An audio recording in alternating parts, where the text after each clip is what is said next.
Welcome.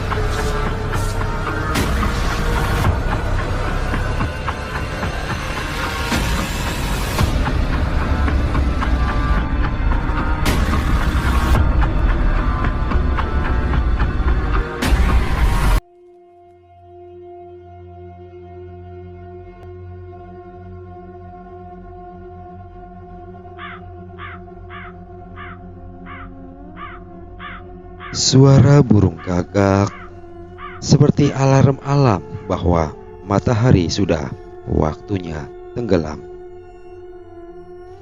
Angkasa pun sudah berubah hitam. Hari sudah gelap rupanya. Di desa yang terletak di lereng pegunungan itu sudah tak nampak lagi aktivitas penduduk.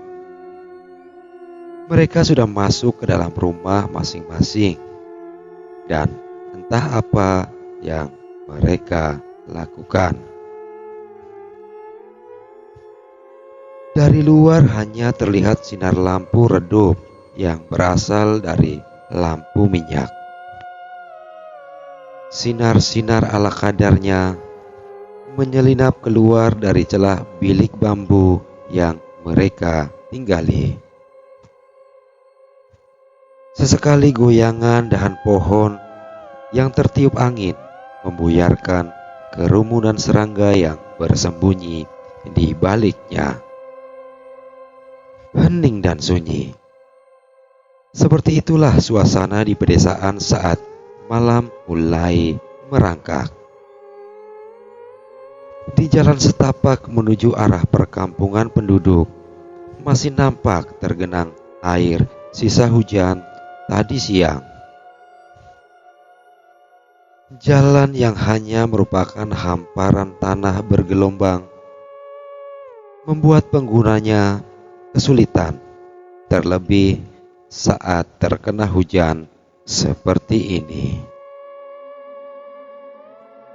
Beberapa saat kemudian, dari balik semak belukar terlihat seberkas cahaya bergerak menerobos kerumunan serangga malam yang berterbangan. Cahaya tersebut berasal dari obor yang dibawa seorang tua renta.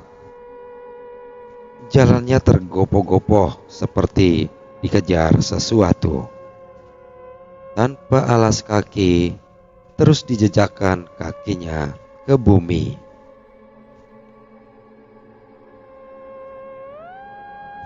Suara genangan air yang diinjaknya menjadi melodi pengiring bagi seseorang yang tak tahu sedang menuju kemana. Nafasnya terengah dan keringat juga sudah nampak berulang kali menetes dari pelipis keriputnya.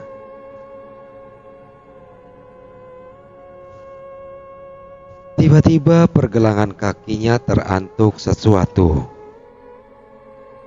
Akar beringin tua berhasil membuat pria itu terjatuh. Kepalanya terbentur batu nisan. Bibirnya meringis dan matanya sedikit terbejam.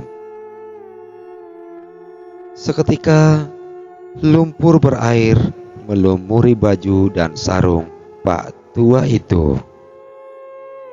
"Duh Gusti," gumamnya. Dengan sedikit menahan rasa sakit, dia beranjak bangkit.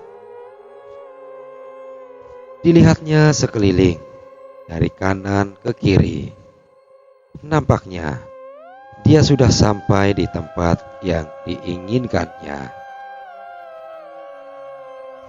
"Martini, hentikan kelakuanmu, Nduk.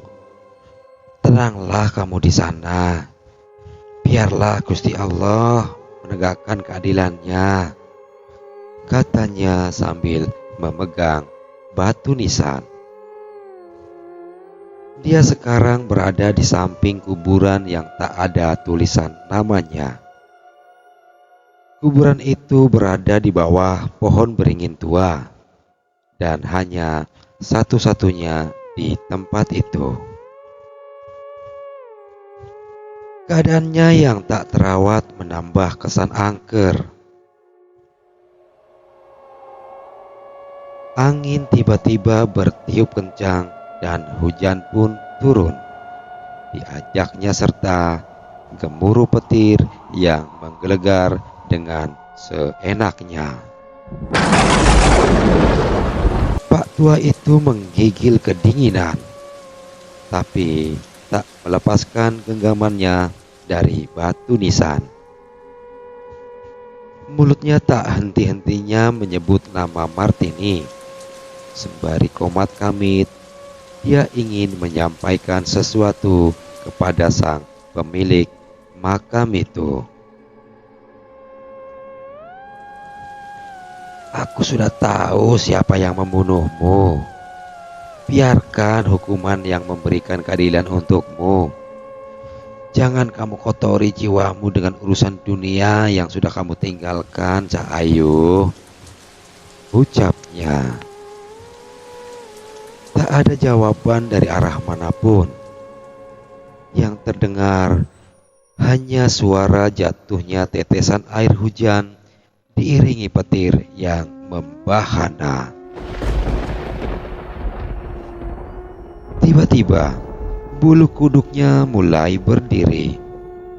Semak belukar yang tadinya diam sekarang bergerak ke sana kemari tak karuan. Berpuluh-puluh daun beringin berjatuhan menimpa kuburan angker itu. Suara lolongan serigala hutan seakan menyambut sesuatu yang gaib. Remang-remang dilihatnya dari balik pohon, seseorang dengan rambut panjang menutupi muka. Dia menggunakan kain yang membalut dada sampai ke betisnya. Kulitnya pucat. Dari badannya tercium bau busuk yang luar biasa. Kedua tangannya hampir mengelupas sampai terlihat dagingnya. Perut wanita itu mengeluarkan darah yang terus memancar seperti tertembus benda tajam. Darah itu mengalir sampai ke mata kakinya. Martini, kata Pak tua itu sedikit gemetar. Sosok berlumuran darah itu ternyata dikenalinya sebagai Martini, cucunya yang tewas 3 bulan yang lalu. Mayatnya ditemukan di bawah pohon beringin itu dengan tombak bambu yang menembus punggung sampai perutnya. Ini kakekmu. Sudah ndo, Cak Ayu. Biarkan kakek yang mencari keadilan. Tenanglah kamu di alam sana, ndo, ucap Pak tua itu.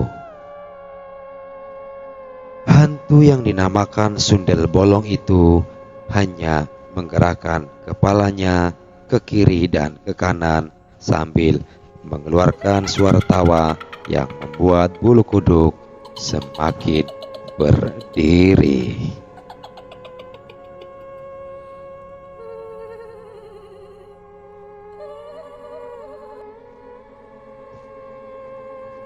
Sementara itu di tempat lain, di sebuah rumah yang lumayan besar, terbuat dari kayu dan berbentuk joglo, terdengar sebuah pertengkaran. Pokoknya kamu harus kuliah di kota. Bapak nggak ingin kamu cepat-cepat nikah, kata seorang bertubuh sedikit gemuk sambil berkacak pinggang. Saya nggak mau kuliah, Pak. Pingin nikah saja. Lagian, ibu lagi sakit. Siapa yang ngurus nanti? Jawab gadis bermata sipit, berambut sebahu yang bernama Anita. Kamu kira enak apa hidup berumah tangga itu? Lagian, kamu itu masih bau kencur.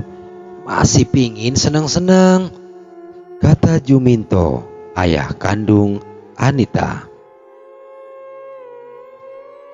Anita yang merupakan gadis kampung menolak untuk dikuliahkan di kota. Dia ingin segera menikah dengan pujaan hatinya. Dalam pikirannya, setinggi apapun dia bersekolah, toh cepat atau lambat akan menjadi ibu rumah tangga pula. Dia memang tidak memiliki impian yang muluk-muluk bisa mengabdikan kepada kedua orang tuanya. Sebenarnya sudah lebih dari cukup, apalagi kondisi sang ibu tidak mungkin untuk ditinggalkan. Ibunya, Sukarti, akhir-akhir ini memang sakit-sakitan. Hal itulah yang membuat Anita enggan untuk ke kota. Perdebatan mereka berlangsung cukup lama. Sang bapak sebenarnya ingin putri semata wayangnya itu mampu mengenyam pendidikan yang tinggi dan mendapatkan kehidupan yang layak di kota. Tidak terjebak di kampung miskin seperti ini. Tapi ternyata tak seperti yang diharapkan. Dia malah pingin cepat-cepat menikah. Sang ibu yang sedari tadi mendengar suara ribut-ribut itu akhirnya keluar dan mencoba mendamaikan mereka. Tubuhnya yang masih lemas dipaksa menghampiri suami dan putrinya. Sudahlah, Pak. Jika Anita ingin menikah, kabulkan saja. Toh suaminya bisa bantu-bantu bapak nanti di kebun, kata Sukatri sambil sedikit berbatuk. Walaupun istrinya berkata demikian, Juminto pada awalnya tetap bersikeras ingin mengirim putrinya itu ke kota. Sedangkan Anita juga tak mau kalah kerasnya. Di akhir perkataannya, Anita mengancam akan kabur dari rumah jika bapaknya tetap ingin dia kuliah. Mendengar ancaman Anita, Juminto dengan terpaksa mengurungkan niatnya dan mengabulkan permintaan putrinya. Baiklah, bapak kabulkan, tapi dengan satu syarat. Suruh calon suamimu itu mengurus kebun bapak yang di dekat kuburan Sundel Bolong itu. Jika dia berhasil memberikan hasil yang memuaskan, bapak akan langsung menikahkan kalian, ucapnya. Anita kaget. Begitu pula sang ibu. Mengapa Juminto mengajukan syarat yang begitu konyol? Kebun yang berada di tempat tersebut sudah lama tak digarap. Penyebabnya sudah bisa diperkirakan, yaitu letaknya yang berada tidak jauh dari kuburan angker. Kuburan Sundel Bolong, begitulah orang-orang kampung menyebutnya. Sebutan itu bukan tanpa alasan. 7 hari setelah Martini dikubur di sana, dia bangkit dengan sosok yang menyeramkan. Rambutnya terurai menutupi muka dan punggungnya sampai perutnya memancarkan darah segar. Karena hal itulah dia disebut hantu sundel bolong. Di awal kemunculannya, hantu sundel bolong itu menakut-nakuti warga, terutama yang dekat dengan area kuburannya. Terakhir yang membuat kenapa ladang milik Juminto tidak digarap adalah Jatmiko, buruh tani yang ditugasi menggarap ladang tersebut, ditemukan tewas mengenaskan. Mukanya hancur dan punggungnya tertancap tombak yang terbuat dari bambu. Dari sanalah tersebar gosip bahwa hantu Martini yang disebut hantu sundel bolong itu sekarang menebar dendam. Barang siapa yang mendekati makamnya, maka akan dibunuh. Anita yang tahu karakter bapaknya merasa tidak mungkin lagi beradu argumen. Ini adalah salah satu kesempatan dia untuk menikah dengan kekasihnya. Tapi, apakah Mas Bagus mau menerima persyaratan itu? Pikir Anita dalam hati. Malam itu, Anita tak bisa tidur. Pikirannya melayang-layang tak karuan. Bagaimana jika Bagus tidak mau menerima persyaratan itu? Bisa gagal dia jadi pengantin.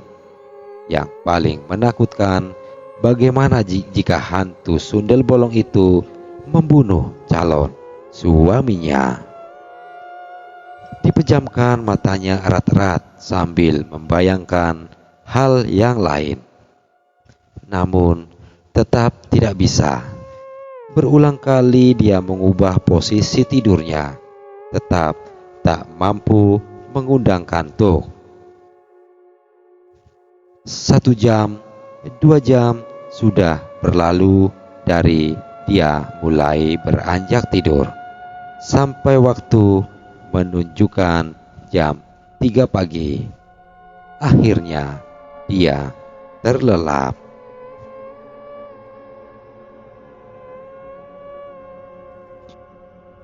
Gambar buram sudah mulai nampak di benak Anita. Dia mulai bermimpi. Di dalam mimpinya dia melihat sang kekasih sudah mengenakan pakaian pengantin. Sungguh gagah sekali kekasihku, dengan pakaian adat Jawa dan keris terselip di pinggangnya, membuatnya tampak bak kesatria. Saat gadis belia itu hendak menghampiri calon suaminya, tiba-tiba seorang nenek menghalangi langkahnya. "Tamu duduk di sebelah sana ya," kata nenek itu sambil menunjuk ke arah pojok ruangan. Anita terkejut. Seharusnya dia yang jadi pengantinnya, tapi kenapa dia disuruh duduk bersama para tamu? Kalau bukan dia, lalu siapa? Tidak lama kemudian, seorang wanita cantik yang juga mengenakan pakaian pengantin adat Jawa memasuki ruangan. Dia berjalan pelan-pelan dan berakhir di samping sang mempelai lelaki. Anita melongo seakan tak percaya. Sekali lagi, dia berusaha menghampiri sang mempelai. Tapi kembali seorang nenek itu menarik tangannya. Kali ini dengan kasar dan sedikit membentak. "Jangan mengganggu, cepat kembali ke pojokan," bentaknya. Anita meronta dan berusaha melepaskan diri dari terkaman perempuan tua itu. Usahanya berhasil. Seketika terlepas, dia langsung menyongsong sang pengantin wanita. Refleks, dia menjambak dan menampar sang pengantin sampai terjatuh. Tidak puas hanya di situ saja, dia kembali ingin mendaratkan telapak tangannya ke pipi pengantin wanita itu. Tapi saat dia mau melancarkan aksinya, sang pengantin berubah menjadi sosok yang menyeramkan. Sosok yang menjadi gunjingan warga kampung, hantu sundel bolong. Wajah Anita yang tadinya beringas menjadi pucat pasi seperti mayat. Anita berteriak. Dia terbangun jam 5:30. Tidak ada yang mendengar jeritannya itu. Sang ibu mungkin berada di belakang rumah, sedang menghirup udara segar seperti biasanya. Sedangkan sang ayah sudah pasti ke peternakan ayam yang berjarak 500 meter dari rumahnya. Gara-gara memikirkan hal aneh, aku jadi mimpi buruk, gumamnya sambil berjalan menuju kamar mandi. Setelah menyelesaikan tugas rumah, Anita berpamitan kepada ibunya untuk menemui Bagus. Dengan menggunakan baju kotak-kotak berwarna biru serta rok panjang coklat, gadis muda itu berjalan keluar rumah menuju tempat sang kekasih berada. Rumah Bagus memang tidak seberapa jauh, namun jalan yang berupa tanah dan terjal sedikit memakan waktu untuk sampai ke tempat tujuan. Di perjalanan, dia juga berpapasan dengan penduduk sekitar yang sedang menjalankan aktivitasnya di ladang. Maklumlah, semua penduduknya hanya tahu bertani sebagai cara melangsungkan hidup mereka. "Mau kemana, Neng?" tanya salah satu orang dijumpai Anita. "Mau ke rumah Mas Bagus, Pak," jawab Anita dengan sopan. Laki-laki yang ditemui Anita tersebut lalu berkata bahwa jalanan ke arah sana sedang ramai, mungkin sulit untuk bisa lewat. Keramaian itu diakibatkan bahwa telah jatuh korban lagi. Kali ini adalah Pak Tarmiji. Dia tewas dicekik di dekat kuburan Sundel Bolong. Keterlaluan. Padahal Tarmiji adalah kakeknya sendiri, tapi dijadikan korban juga, kata lelaki tersebut sambil berlalu pergi. Tarmiji adalah kakek dari mendiang Martini, perempuan yang kini menjadi sundel bolong itu. Anita tetap melanjutkan perjalanannya ke rumah Bagus. Memang di perjalanan dia menjumpai banyak orang yang searah dengannya. Mungkin mereka ingin melihat kondisi Tarmiji, korban keganasan si sundel bolong itu. Setelah beberapa menit, Anita melihat banyak orang bergerombol berdesak-desakan memadati sebuah rumah. Namun tidak semua orang dia kenali, sehingga siapa Tarmiji pun tak dikenalinya. Dia tidak berniat untuk ikut berdesak-desakan dengan warga kampung, karena memang bukan itu tujuannya. Sampai perhatiannya teralihkan oleh seorang wanita tua renta yang menangis terseduh-seduh. Dari arah depan dia berjalan, kedua tangannya digandeng oleh seorang pemuda. Rupanya dia hampir tak kuasa menahan sedih, sehingga untuk berjalan pun dia hampir tidak sanggup. "Hah? Wanita itu yang tadi malam ada di mimpiku." Dalam hati Anita berkata demikian. Rasa kagetnya tak sadar membuat langkahnya terhenti.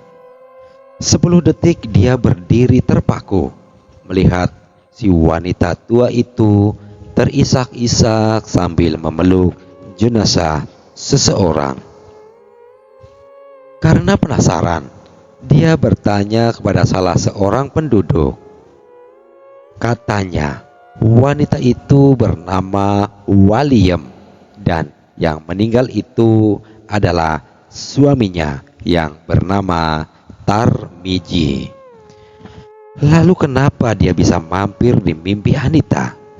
Padahal dia tak pernah berjumpa sekalipun sebelumnya. Tiba-tiba Anita juga mengingat sundel bolong yang tadi malam juga hadir di mimpinya itu, dan bulu kuduknya mulai berdiri. Anita secepat kilat meninggalkan tempat itu dan langsung menuju rumah Bagus yang tinggal beberapa puluh meter lagi. Sang kekasih sudah nampak di depan sana, pulang dari ladang dan hendak melayat Tarmiji. "Mas, ada yang ingin aku bicarakan," kata Anita. "Bentar ya dek, abang mau melayat dulu. Tunggu di dalam rumah aja sama ibu," kata Bagus. Anita menuruti kata-kata Bagus dan langsung masuk ke dalam rumah Bagus. Di sana dia berjumpa dengan calon ibu mertuanya dan berbincang-bincang ringan sambil menikmati singkong rebus yang baru saja diangkat. Di dalam rumah yang sederhana itu tidak ada kursi buat menyambut tamu, hanya tikar yang digelar di ruang tamu. Di sampingnya teronggok padi sisa panen kemarin. Lantai yang masih berupa tanah itu semakin memberi kesan primitif. Dalam perbincangan itu, Anita juga menanyakan mengenai Tarmiji yang baru saja tewas. Dalam ceritanya, Anita mengetahui sedikit tentang riwayat Martini yang sekarang menjadi sundel bolong itu. Martini merupakan cucu dari Tarmiji dan Waliem. Kedua orang tuanya merantau ke Kalimantan, tapi sampai sekarang tidak ada kabar. Konon kabarnya mereka juga telah meninggal akibat kecelakaan. Martini memiliki saudara kembar bernama Martina, tapi dia memiliki gangguan mental. Saudara kembarnya itu sudah lama dipasung karena sering mengamuk.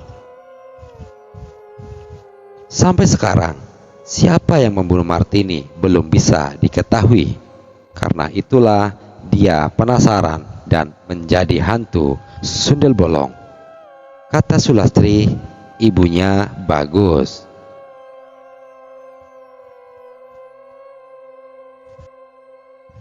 "Sebenarnya apa yang telah terjadi dengan Martini, Bu?" Anita mencoba ingin tahu lebih dalam.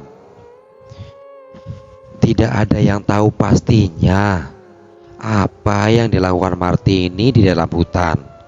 Tahu-tahu dia ditemukan tewas di bawah pohon beringin tua dengan kondisi mengenaskan. Punggungnya tertancap tombak bambu yang tembus sampai perutnya. Dan atas permintaan Tarmiji dan Waliem, Martini dikuburkan di sana, tempat dia meregang nyawa. jawab Sulastri. Semakin lama semakin menyeramkan topik pembicaraan mereka. Anita jadi semakin ragu kekasihnya mau menerima persyaratan yang diajukan bapaknya. Akhirnya dia mengurungkan niat untuk memberitahu Bagus mengenai hal tersebut. Apalagi tadi sudah ada korban yang tewas di tangan si sundel bolong itu. Mungkin jika situasi sudah agak tenang baru dia mengatakannya. Kalau gitu saya pamit dulu ya Bu. Mas Bagus sepertinya kecapean. Aku gak ingin mengganggunya. Anita pamit pulang. Loh, katanya ada yang ingin dibicarakan, tanya calon ibu mertua. Anita kemudian berkelit bahwa itu hanyalah alasan untuk bertemu Bagus. Setelah Sulastri memberi bungkusan yang isinya 5 buah singkong rebus, dia pun mengantar Anita ke depan rumah. Salam buat Mas Bagus ya Bu, kata Anita. Setelah mencium tangan Sulastri, Anita bergegas pulang. Dalam perjalanannya pulang, dia sudah tidak melihat ada kerumunan orang lagi. Mungkin mereka semua sudah selesai menguburkan jenazah Tarmiji, pikirnya. Mengetahui rumah Tarmiji sepi, entah pikiran dari mana dia berniat melihat-lihat rumah almarhum Tarmiji. Dikelilinginya hunian yang berdinding kayu itu. Rumah yang tak begitu besar membuatnya tak sampai 5 menit sudah selesai. Namun pandangannya tanpa sadar tertuju pada sebuah bangunan kecil seperti kandang kambing yang berada di bawah pohon randu di belakang rumah. Penasaran, dia pun hendak menengok isinya. Pelan-pelan dia melangkahkan kaki sambil sesekali menengok ke kanan dan ke kiri. Siapa tahu ada yang melihat aksi tanpa izin tersebut.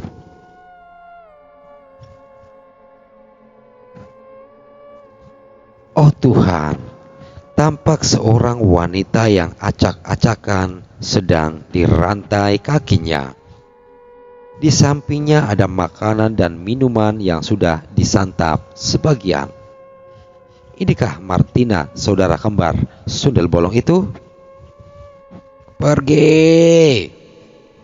Martina yang menyadari kehadiran Anita mengamuk dan mengusirnya. Di saat mengamuk, Anita sedikit memperhatikan wajah si gila itu. Ternyata sangat mirip dengan yang dilihatnya di dalam mimpinya, yaitu wajah pengantin wanita sebelum berubah menjadi sundel bolong. Anita yang takut jadi perhatian orang langsung terbirit-birit pergi. Sambil berpikir dan bertanya-tanya, dia mencoba menyimpulkan tentang arti mimpinya. Bagaimana mungkin 2 orang asing yang tidak ada kaitannya bisa masuk ke dalam mimpinya? Bahkan dia tidak mengenal mereka berdua.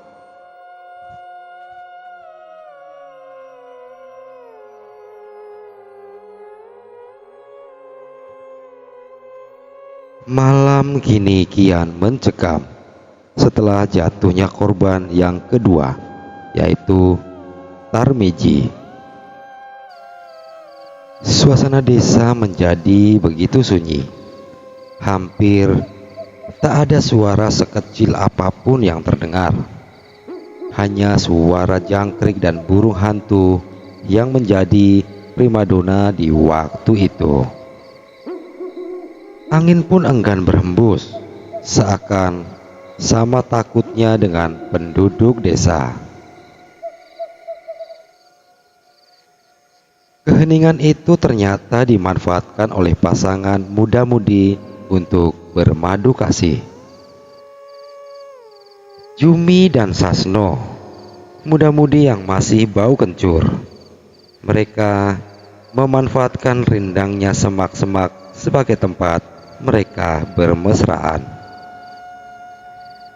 Nampaknya nafsu mampu mengalahkan rasa takut yang pada umumnya dirasakan warga di malam hari. Tanpa memperdulikan sekitar, mereka asik saling membelai, meraba, dan berciuman. Sesekali tangan nakal Sasno berkelana ke area terlarang Jumi. Gadis belia itu tak mempermasalahkan kejahilan kekasihnya rupanya, sehingga lelaki cabul itu semakin bebas merajalela.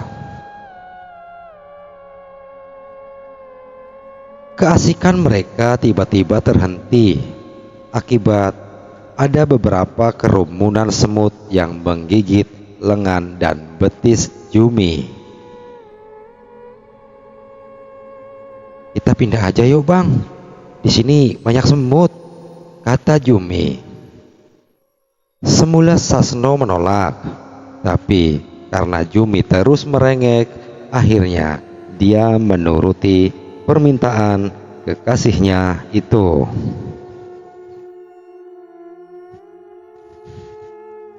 Mereka mencari-cari, tapi tak ada tempat yang sesuai. Tanpa sadar, mereka telah jauh dari rumah penduduk dan berada di perbatasan hutan berjarak 100 meter dari kuburan Sundel Bolong. Tanpa ada rasa merinding, mereka lalu melanjutkan hal yang tak berpendidikan itu. Satu persatu pakaian Jumi dilucuti.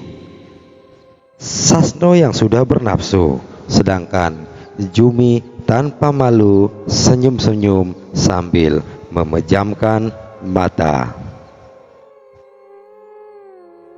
Sebelum pemuda tak bermoral itu menelanjangi Jumi, tiba-tiba sepotong tangan memegang kepala dari belakang dan menariknya jauh melesat ke dalam hutan. Jumi spontan berteriak histeris sambil cepat-cepat menggunakan pakaiannya kembali. Wanita yang hampir kehilangan kehormatannya itu berlari mengejar Sasno. Teriakannya masih terdengar di tengah pengejaran tersebut. "Bang!" teriaknya. Langkah kakinya kemudian berhenti ketika dia menyadari sesuatu. Tempat di mana dia berdiri sekarang adalah kuburan Sundel Bolong. Nyalinya mengkerut, dadanya kembang kempis begitu cepat. Jantungnya bergoyang tak berirama. Pelan-pelan dia memanggil nama Sasno. Langkah kakinya kemudian berhenti ketika dia menyadari sesuatu. Tempat di mana dia berdiri sekarang adalah kuburan Sundel Bolong. Nyalinya mengkerut, dadanya kembang kempis begitu cepat. Jantungnya bergoyang tak berirama. Pelan-pelan dia memanggil nama Sasno. Sesekali dia melirik ke arah kuburan. Siapa tahu sang empunya bangkit. Karena tidak mendapat jawaban dari Susno, dia berjalan mengelilingi pohon beringin yang menaungi kuburan itu. Dan tak seberapa lama kemudian dia kembali histeris. "Bang Sasno!" Kali ini teriakannya semakin keras ibarat geledek. Didapati sang kekasih sudah menjadi mayat. Matanya melotot, dadanya tertancap tombak yang berasal dari bambu.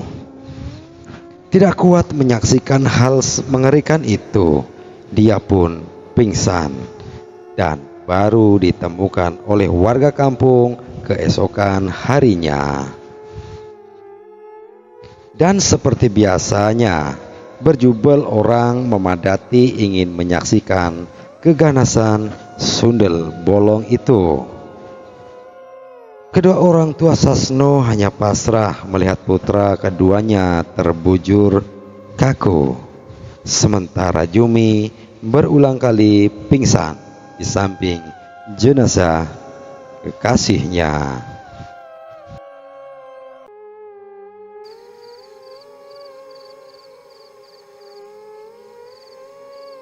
Wajah cantik Anita pucat seperti kurang tidur. Terlihat sedikit lingkaran hitam di bawah matanya. Sesekali dia menguap. Nampaknya benar, dia tidak bisa tidur akhir-akhir ini. Mimpi itu lagi, mimpi aneh yang sama. Mengapa dia selalu mendapatkan mimpi itu di setiap malam? Karena tidak mau menceritakan mimpi yang dilihatnya akhir-akhir ini, dia menjadi semakin kebingungan. Terkadang dia melamun, menggaruk-garuk kepala, kemudian melamun lagi. Dia mulai jenuh dengan keadaan ini. Lebih baik aku ke rumah Nenek Martini. Siapa tahu beliau bisa menjelaskan sesuatu, pikirnya. Tanpa seizin orang tuanya, Anita menuju rumah Waliem. Dengan beralaskan sendal jepit, dia kembali menyusuri jalan terjal. Cuaca hari ini tidak mendung, jadi dia tidak perlu terburu-buru.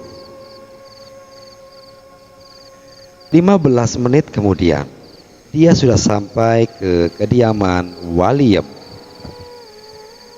Tapi rumah tampak sepi. Terlihat gembok yang menggantung di pintunya.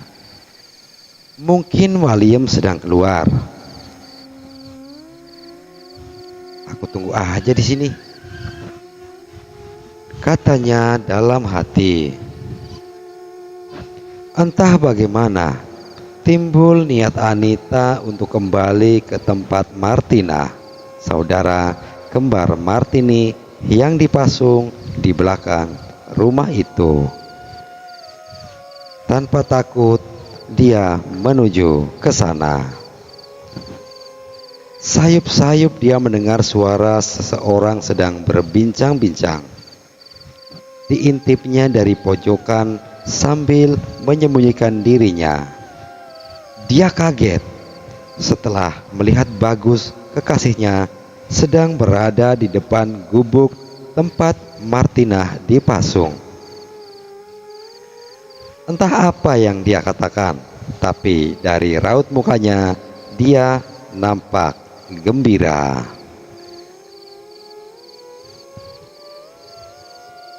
Aku akan kesini nanti malam sayang, kata Bagus. Kalimat terakhir yang diucapkan Bagus itulah yang terdengar jelas oleh Anita. Rasa tak percaya timbul di batinnya. Bagaimana mungkin orang yang ingin dijadikan calon suaminya tega mengatakan hal itu kepada wanita lain? Lebih tak masuk akal dia mengucapkannya kepada orang yang kurang waras. Tetesan air mata mulai menghiasi pipi Anita. Sambil berlalu pergi, dia terus membiarkan air matanya berlinang. Tatap matanya kosong. Hampir tak bisa dikontrol lagi kecepatan jalannya. Hingga hanya 10 menit dia sudah sampai di kamarnya. lalu menangis sejadi-jadinya. Di otaknya muncul kenang-kenangan indah bersama kekasihnya, Bagus. Sejak awal dia percaya bahwa Bagus adalah pilihan yang tepat. Tapi setelah yang didengarnya tadi, semuanya seakan berbalik 360 derajat. Nanti malam aku akan memergoki mereka. Aku ingin tahu bagaimana reaksi setelah melihat aku, kata Anita dalam hati. Jam 9 malam. Diam-diam Anita sudah sampai di rumah Waliem. Di pojokan tempat dia tadi menguping pembicaraan Bagus dan Martina. Hingga 5 menit dia menunggu. Bagus tak juga muncul. Dia menambah kesabarannya sampai 30 menit. Namun Bagus masih tak dilihatnya juga. Jangan-jangan dia sudah berada di dalam dan berbuat mesum, pikirnya. Sembari menggigit bibirnya, dia langsung menghampiri pasungan Martina. Diintipnya ke sela-sela pintu. Karena kondisi gelap, dia kesulitan melihat apa yang sedang terjadi di dalam ruangan kecil itu. Tiba-tiba pintu terbuka sendiri. Anita mundur sejengkal lalu histeris. Sosok sundel bolong berlumuran darah sedang berdiri di hadapannya. Dia ingin berteriak sekeras-kerasnya, tapi aneh, suaranya tak bisa keluar sama sekali. Beruntung kakinya masih berfungsi, sehingga tanpa komando Anita berlari secepat halilintar menjauh dari sosok seram itu. Karena keadaan gelap dan senternya mati, bukan arah rumah yang dia tuju, tapi malah hutan yang kini dia masuki. Beberapa saat setelah sadar dia salah arah, lampu senternya kembali berfungsi. Dia amati sekitar dengan cermat. Ya Tuhan, kenapa aku sampai di sini? Kata Anita kembali ketakutan. Dirinya sekarang berada di samping kuburan sundel bolong. Bulu kuduknya yang sudah berdiri dari tadi malah tak mau tidur lagi. Angin yang bertiup lumayan kencang, disertai gugurnya daun beringin, seakan memberi pertanda sundel bolong itu bakal muncul lagi. Sebelum dia membunuhku, lebih baik aku pergi dari sini, pikirnya sambil bergegas pergi. Belum jauh dia melangkah, tiba-tiba dia mendengar jeritan seorang sedang kesakitan. Berulang kali suara itu terdengar. Nampaknya suara itu tak asing bagi telinga Anita. Mas Bagus, kata Anita. Ditolehnya arah kanan lalu kiri. Kemudian diputar pandangannya 360 derajat. Namun tak ada Bagus, sang kekasihnya itu. Dicermati lagi suara itu. Makin lama makin jelas dan yakin itu adalah suara Bagus sedang kesakitan. Anita lalu memeriksa di balik pohon dan semak-semak. Sambil sedikit terisak, di dalam hatinya terus berdoa demi keselamatan sang kekasih. Walau tadi siang Bagus telah membuat hatinya teramat kecewa, tapi dia tak tega bila harus menyaksikan dia tewas. Mas, Mas Bagus, teriak Anita. Tak lama kemudian ada jawaban dari Bagus. Anita, cepat pergi, jangan kesini, ucap Bagus dengan suara lirih. Mendengar peringatan itu, bukannya pergi menjauh, tapi Anita malah menyongsong ke arah datangnya suara itu. Seketika itu juga Anita berlari menembus semak dan beberapa jaring laba-laba. Tak dihiraukan, beberapa kali kulitnya tergores duri. Telapak kakinya masih terus diajak berlari. Mas Bagus, teriaknya. Anita kaget saat melihat tubuh kekasihnya sekarat. Lengannya tergores benda tajam. Dari lukanya mengalir darah segar yang mengucur. Muka Bagus meringis, menahan kesakitan yang amat sangat. Dia bersandar di bawah pohon beringin yang tak begitu besar. Di sekitarnya nampak bekas tanah yang terinjak-injak tak karuan, seperti bekas perkelahian. Kenapa kamu kesini? Cepat lari, selamatkan dirimu, kata Bagus. Tidak mas, kamu harus selamat, jawab Anita sambil berusaha membantu Bagus untuk berdiri. Dengan susah payah, Anita berusaha membantu Bagus bangun. Tenaganya yang hanya seorang wanita hampir kesulitan membuat lelaki bertubuh gempal itu berdiri. Tiba-tiba, kepala Anita dicengkram dari belakang, ditarik dan dibenturkan ke pohon.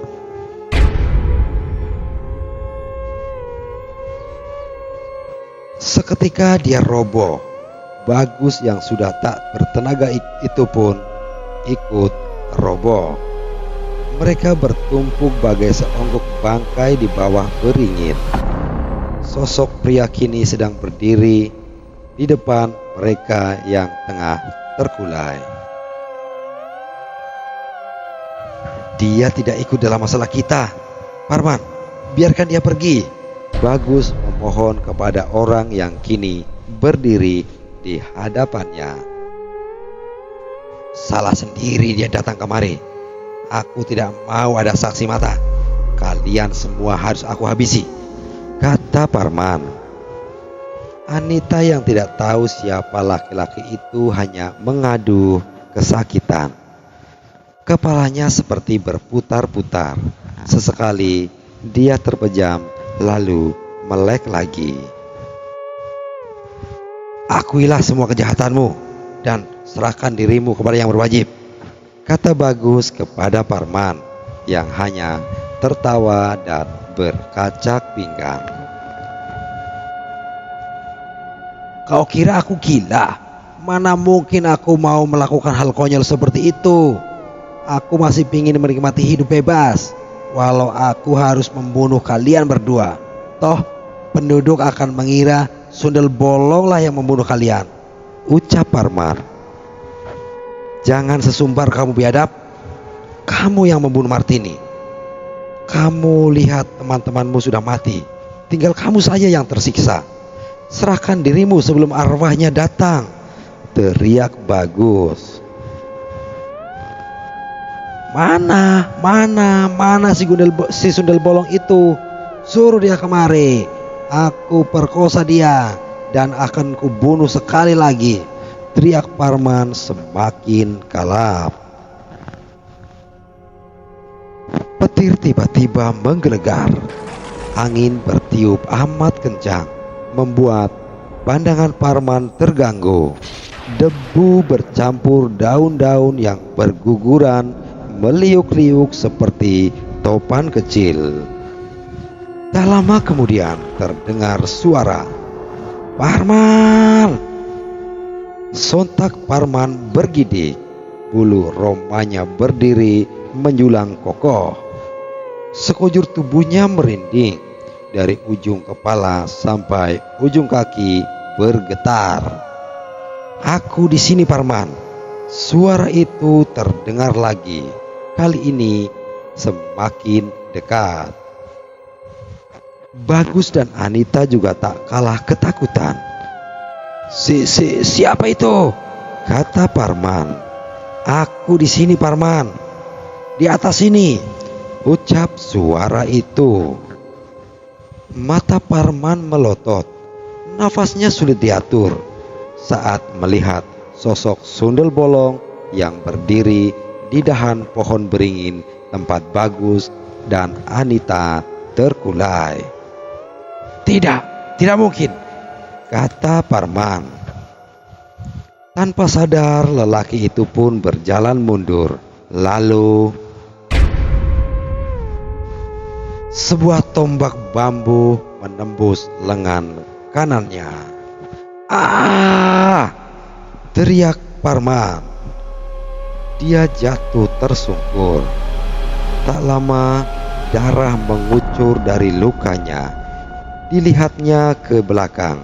Sundel bolong itu telah berada di belakangnya, memegang tombak bambu.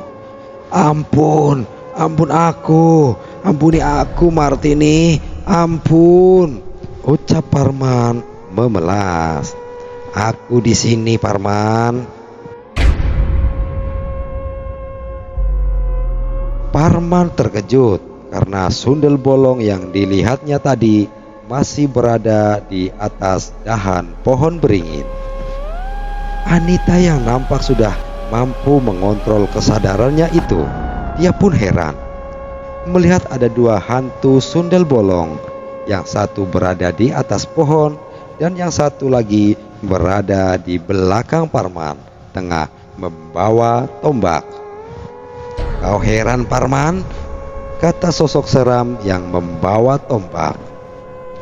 Rambut yang menutupi mukanya disibakkan, diperlihatkan dengan jelas wajahnya. Namun bukan sosok seram yang diperlihatkan, melainkan sosok cantik jelita. "Martini?" kata Parman. "Iya, aku Martini. Selama ini aku masih hidup karena yang kamu bunuh itu sebenarnya Martina, saudara kembarku yang mengidap gangguan jiwa itu," tutur Martini penuh emosi. "Jadi yang dulu kami perkosa itu Martina?" ucap Parman kaget. "Ya, itu Martina," potong Bagus sambil merintih. Setelah mengumpulkan tenaga, Bagus meneruskan kata-katanya. "Kejadiannya sebenarnya adalah dulu Martina kasihan melihat saudaranya dipasung. Dengan sembunyi-sembunyi dia melepaskan pasungan itu. Namun tanpa diduga Martina malah kabur. Lalu Martini mengejarnya. Tapi kalian menemukan Martina terlebih dahulu dan merenggut kehormatannya," ungkap Bagus. "Kamu, Jatmiko dan Sasno lalu dengan keji membunuhnya. Aku yang melihat dari kejauhan tidak bisa melakukan apa-apa. Lalu aku berpura-pura menjadi Martina agar aku bisa balas dendam, supaya arwah saudaraku tenang. Dasar keparat," ucap Martini yang masih memegang tombak bambu. Ujung bambu dihantamkan ke pelipis Parman. "Aduh, sakit, ampuni aku," ucap Parman. Pelipis Parman mulai berlumuran darah. Tak sedikit pun perasaan iba yang diperlihatkan Martini. Dia terus mendaratkan pukulannya bertubi-tubi ke tubuh lelaki biadab itu, ke paha, tengkuk dan punggungnya, dan sesekali ke kemaluan Parman. Lelaki pendosa itu hanya bisa merangkak, berusaha menjauh dan minta tolong. Tapi Suara petir membuat suaranya tak mungkin didengar oleh siapapun. Martini lalu menatap ke dahan tempat arwah Martina, hantu sesungguhnya yang berdiri. Dia tersenyum dan berkata, "Dendam kita sudah impas." Ditancapkan tombak bambu ke punggung Parman yang tembus ke jantungnya. Seketika Parman tewas setelah mengerang kesakitan. Martini kemudian menghampiri Bagus dan Anita, lalu membawa mereka ke perkampungan. Di jalan, Martini menceritakan semua kepada Anita. Dialah yang sebenarnya membunuh Jatmiko dan Sasno. Dengan bantuan Bagus, dia merencanakan menyamar sebagai hantu. Walaupun sosok hantu Martina sering menampakkan diri sebagai sundel bolong, tapi dia tidak mampu melakukan apa-apa. "Lalu, bagaimana dengan kakekmu Tarmiji?" tanya Anita. Memang semua penduduk mengira beliau dibunuh oleh sundel bolong, tapi Parmanlah yang membunuhnya. Aku melihatnya sedang menyeret tubuh kakekku dan diletakkan di bawah pohon beringin, supaya seolah-olah sundel bolonglah yang membunuhnya, ungkap Martini.